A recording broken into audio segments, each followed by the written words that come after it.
Amsterdam fonundan sizga tag'in paket olib kelgan edik. Yaraymi? Mumkinmi?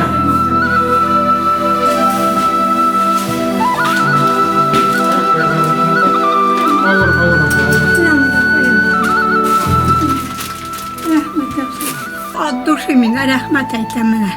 Tülki yaşarıyana bölmeye, yaşarıyana nişik bulup çıkar. Yardım funda rahmet. Rahmetten başka bir söz de eyti almayayım. Xuday Teala ya Rabbi rahmet alam.